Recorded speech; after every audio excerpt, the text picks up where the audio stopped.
আসসালামু আলাইকুম প্রিয় দর্শক, এনটিভি ইউরোপের সংবাদে আপনাদের প্রত্যেককে স্বাগত জানাচ্ছি। বার্তাকক্ষের সাথে আছি আমি শারমিন আলম চৌধুরী।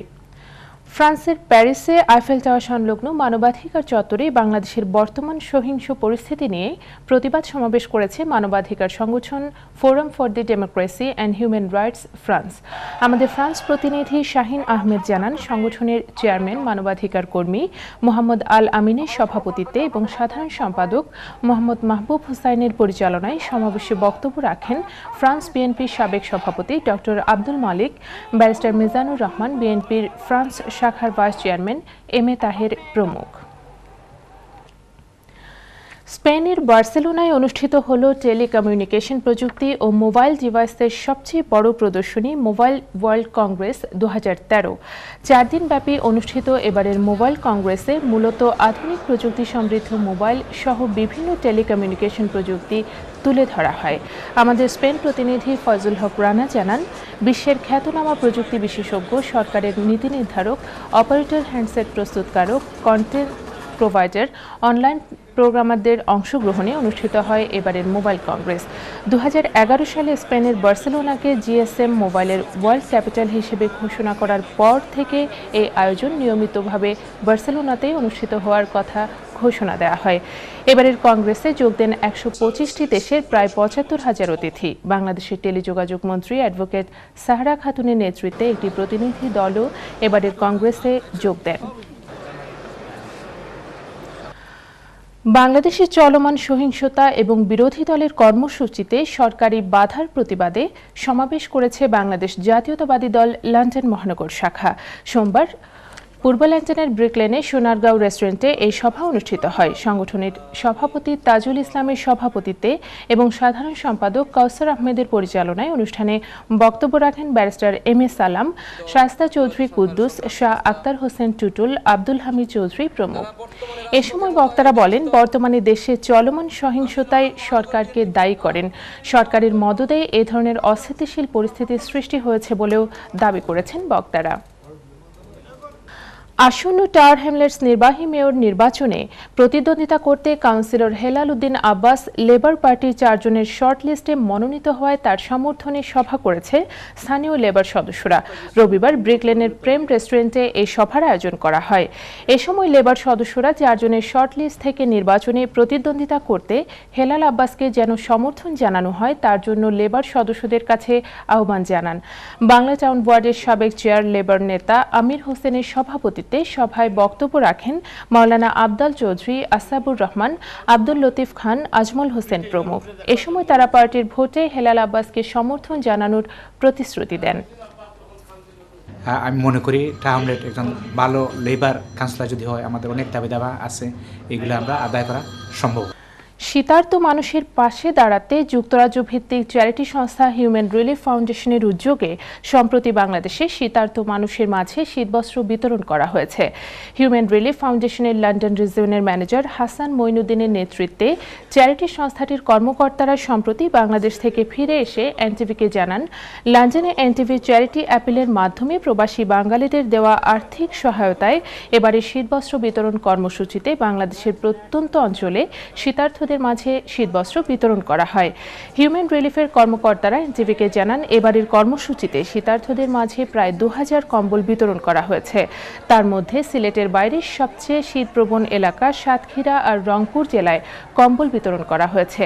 এ সময় স্থানীয় জনপ্রতিনিধিরা বাংলাদেশের এমন দুঃসময়ে হিউম্যান রিলিফের মাধ্যমে শীতার্থদের সাহায্যার্থে প্রবাসীরা এগিয়ে আসায় কৃতজ্ঞতা প্রকাশ করেন।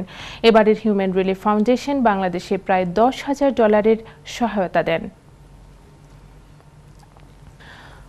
যুক্তরাজ্যের লেস্টারশায়ারে বন্ধন রুরাল এডুকেশন অ্যান্ড কালচারাল অর্গানাইজেশনের একটি প্রতিনিধি দল বাংলাদেশের হবিগঞ্জ পরিদর্শন করতে 15 দিনের এক সংক্ষিপ্ত সফরে এখন বাংলাদেশে অবস্থান করছেন। আমাদের মিডল্যান্ডস প্রতিনিধি ফারসু আহমেদ চৌধুরী জানান, বার্মিংহাম ইন্টারন্যাশনাল এয়ারপোর্ট থেকে এমিরেটস এয়ারলাইন্সের একটি ফ্লাইটে এই সংগঠনের প্রেসিডেন্ট প্যাট ক্যান্টেল ও সেক্রেটারি ডি স্টিলসের নেতৃত্বে 6 সদস্যের একটি প্রতিনিধি দল বাংলাদেশ গমন করেন। প্রতিনিধি দলটি বাংলাদেশের হবিগঞ্জ জেলা বানিয়াচং উপজেলার জনবহুল মুরাদপুর গ্রাম সহ এলাকার উন্নয়নের সেলাই মেশিন প্রজেক্ট, হাঁস মুরগির farm, pre primary school, family learning, community service, free সেবা প্রদান করবেন। এছাড়া এই প্রতিনিধি দলটি নবীগঞ্জ ফুটারমাটি A1 যুব সমবায় সমিতি লিমিটেড সহ জেলার বিভিন্ন সামাজিক রাজনৈতিক সংগঠনের সাথে মতবিনিময় করবেন বলে জানিয়েছেন। সুস্থ পরিবার গঠনের লক্ষ্যে পরিচালিত ফ্যামিলি হেলথ প্রজেক্টের কার্যক্রম নিয়ে মতবিনিময় সভা করেছে গ্রেটার নোয়াখালী সমিতি ইউকে। রবিবার লেস্টারের হাইফিল্ড কমিউনিটি সেন্টারে এই মতবিনিময় সভা অনুষ্ঠিত হয়।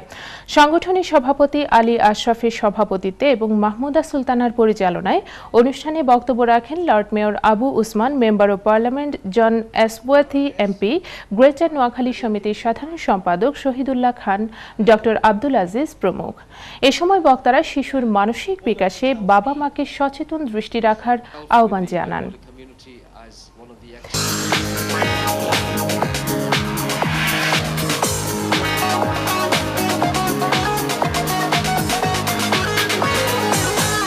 এবারে বাণিজ্য সংবাদ। ব্রিটেনের বাঙালি ও ইন্ডিয়ান কমিউনিটির চাহিদা পূরণে দীর্ঘ 23 বছর ধরে পূর্ব লন্ডনের গ্রিন স্ট্রিটের বিভিন্ন ধরনের ইন্ডিয়ান পোশাকের ব্যবসা করে আসছে পূজা সিল্ক হাউস।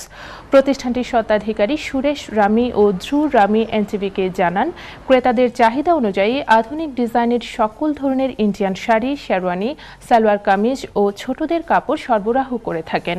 এছাড়াও যে কোনো ধরনের অনুষ্ঠান ও বিবাহের জন্য আধুনিক ডিজাইনের পোশাক ও পাওয়া যাবে এখানে। মূলত উন্নত গ্রাহক সেবার পাশাপাশি সুলভ মূল্য আর গুণগত পোশাকের জন্য দীর্ঘ 2 দশকেরও বেশি সময় ধরে পূজা তাদের ব্যবসায়িক সুনাম ধরে রাখতে পেরেছে বলে মনে করেন প্রতিষ্ঠানটির স্বত্বাধিকারী। पूजा सिल्क हाउस हम लोग 23 ईयर्स से बंगाली कम्युनिटी को सर्व कर रहे हैं। हम उनके बहुत धन्यवाद करना चाहते हैं कि उन लोगों ने हमको नंबर 1 साड़ी शॉप बनाया है और भी हम उनको हमारी तरफ से काफ़ी सारी सेवा देने चाहते हैं। और हम लोग वेडिंग कलेक्शन में नंबर 1 है और सलवार कमीज, किड्स वेयर और सारी न्यू आइटम्स हम लोग इंट्रोड्यूस करते हैं। हम हमारी खुद की डिज़ाइन भी बनाते हैं और कस्टमाइज ऑर्डर लेके भी हम बनाते हैं। তরুণ গ্রাহকদের কথা মাথায় রেখে এবং আধুনিক সাজসজ্জার সীসা লাউঞ্জ সহ কলচেস্টারে চালু হলো বাঙালি মালিকানাধীন রেস্টুরেন্ট বম্বে প্যালেস রেস্টুরেন্ট। রবিবার রেস্টুরেন্টের যাত্রা শুরু উপলক্ষে উদ্বোধনী অনুষ্ঠানের আয়োজন করা হয়। কলচেস্টারের স্থানীয় মেয়র ড্যাব হ্যারিস ও রেস্টুরেন্টের স্বত্বাধিকারীর মা জহুরা বিবি ফিতা কেটে বম্বে প্যালেসের উদ্বোধন করেন। এ সময় স্বত্বাধিকারী আব্দুল দয়াস বলেন, উদ্বোধন উপলক্ষে আগামী 10 দিন গ্রাহকদের জন্য বিশেষ ছাড় থাকবে। এছাড়াও অনলাইনে বুকিংয়ের সুবিধা থাকছে বলে জানান তিনি। এ সময় আরও উপস্থিত ছিলেন কাউন্সিলর হেলেন সোয়া, শেফ আব্দুল ওয়াহিদ, ব্যবসায়ী মারুফ রশিদ, হাজি আব্দুল গয়েস, শফিক মিয়া, হীরা মিয়া প্রমুখ।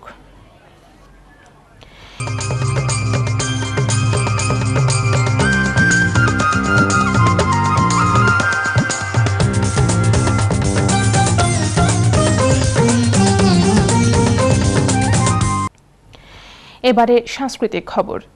ব্রিটেনে বাঙালি সাংস্কৃতিক গোষ্ঠী ম্যাসেজ কালচারাল গ্রুপ ও প্রয়াস কালচারাল গ্রুপের বার্ষিক সাংস্কৃতিক উৎসব অনুষ্ঠিত হয়েছে। রবিবার পূর্ব লন্ডনের ওয়াটার লিলি ব্যাংকুয়েটিং হলে এই সাংস্কৃতিক উৎসবের আয়োজন করা হয়।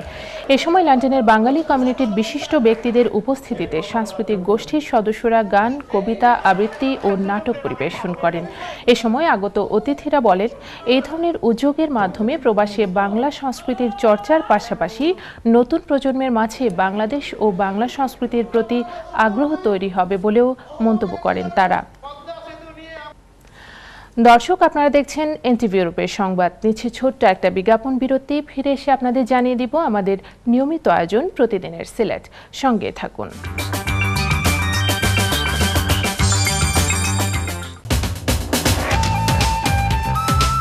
এরপর দেখবেন প্রতিদিনের সিলেট।